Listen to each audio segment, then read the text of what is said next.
Mieux prendre en compte le bruit en ville, c'est l'objectif des assises de la qualité de l'environnement sonore qui se déroulent à Lyon. La ministre de l'écologie Ségolène Royal y assistait aujourd'hui.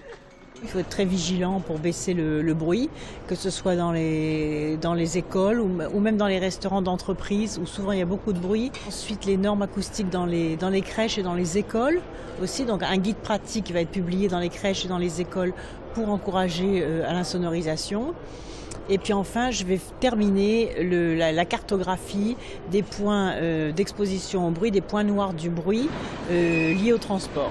Selon une enquête IFOP, 80% des sondés se déclarent incommodés par les nuisances sonores. 60% d'entre eux affirment même utiliser des médicaments. Pourtant, des solutions existent. Il y a des solutions techniques qui permettent d'absorber les sons, d'isoler, etc. ou de ne pas émettre de son, avec par exemple des chaussées sur le sol pour les voitures qui sont très absorbantes. À ce moment-là, la même voiture à la même vitesse émettra beaucoup moins de bruit. 60 exposants, fabricants d'outils de mesure du bruit, de matériel d'isolation ainsi que des acousticiens sont donc réunis à Lyon pour présenter leurs dernières trouvailles jusqu'à demain. L'homme qui a foncé sur des policiers lundi à l'hôpital Édouard Herriot à Lyon n'avait pas de permis. Il a été interpellé après que les policiers aient ouvert le feu sur sa voiture. Une fillette qui se trouvait à l'arrière avait alors été légèrement blessée par les éclats de verre. L'individu âgé de 28 ans est originaire de Chassieux. Il a été présenté aujourd'hui au parquet. Si les résultats sportifs se sont améliorés ces dernières semaines, les résultats financiers, eux, s'aggravent encore du côté de l'OL. Le groupe, coté en bourse, annonce des pertes nettes de 26,4 millions d'euros sur l'exercice 2013-2014. Le déficit continue de se creuser, plus de 6 millions d'euros par rapport à l'an passé. Le chiffre d'affaires est lui aussi en recul, passant de 137 millions d'euros à 120,5 millions d'euros. OL Group justifie en partie ces mauvais chiffres par l'absence de vente de joueurs et la taxe à 75%.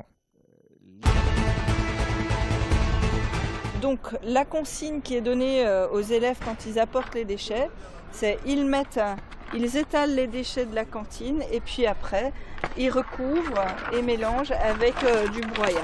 Donc là, c'est ce qui a été fait.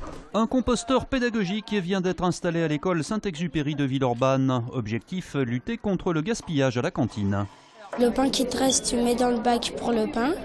Après, il y a fruits, légumes, serviettes.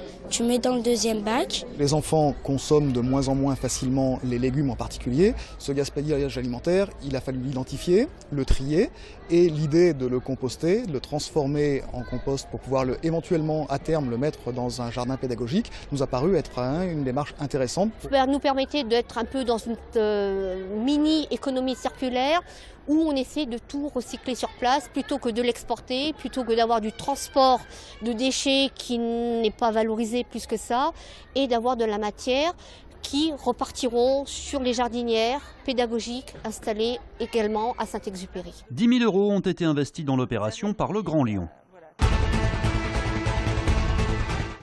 Le comité du Rhône handisport a fêté hier soir à Villeurbanne ses 40 ans d'existence. Parmi les invités, le pongiste Christophe Durand, 2 fois vainqueur des Jeux paralympiques en 2000 et 2008. Alors, le comité du Rhône, moi j'ai eu une carrière à peu près qui a duré une vingtaine d'années, m'a accompagné. Son fait de gloire, c'est tout le travail qu'il a fait auprès des jeunes et notamment la liaison entre les jeunes et l'école. Et d'essayer de ne pas faire que les enfants soient dispensés d'activité physique, mais puissent avoir une activité physique dans le cadre de leur scolarité.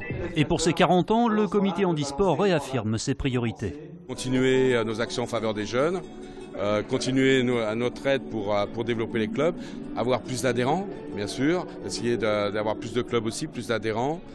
Et puis bien sûr axer sur les manifestations. Là, on pense organiser donc en 2015 le championnat de France de rugby. Pareil, voilà, développer les nouvelles disciplines. Lyon sur tous les fronts, c'est le titre de la nouvelle exposition visible à la bibliothèque de la Part-Dieu. Comment la ville a-t-elle vécu la Première Guerre mondiale? Quel a été son rôle? L'expo s'appuie sur un fond exceptionnel puisque dès 1915, Édouard Herriot, alors maire de Lyon, avait demandé à conserver tous les documents sur la guerre. Les vitrines qui se trouvent là expliquent comment ce fonds a été alimenté. Et donc on voit par exemple des différents courriers qui viennent d'Uruguay, de Paraguay, d'Italie, d'Espagne. Il avait souhaité rassembler ça pour les générations futures, aussi bien pour les historiens que pour la population.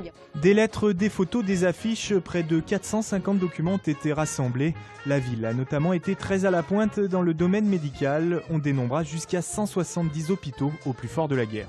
Il y a toute une série de lieux qui sont transformés en hôpitaux, en hôpitaux plus ou moins sommaires, plus ou moins développés. Et c'est par exemple des établissements scolaires. Le lycée du Parc qui vient d'être construit devient un hôpital. Les Frères Lumière, par exemple, inventeront cette pince à destination des mutilés. Des médecins feront de grandes avancées en matière de chirurgie faciale. D'autres prendront en charge les traumatisés de la Grande Guerre. Il y avait par exemple le docteur Lépine qui a travaillé sur tout ce qui était les troubles mentaux qui ont été très nombreux quand même aussi pendant la guerre. Une galerie est aussi dédiée à la vie quotidienne des Lyonnais. L'exposition est à découvrir gratuitement jusqu'au 10 janvier prochain.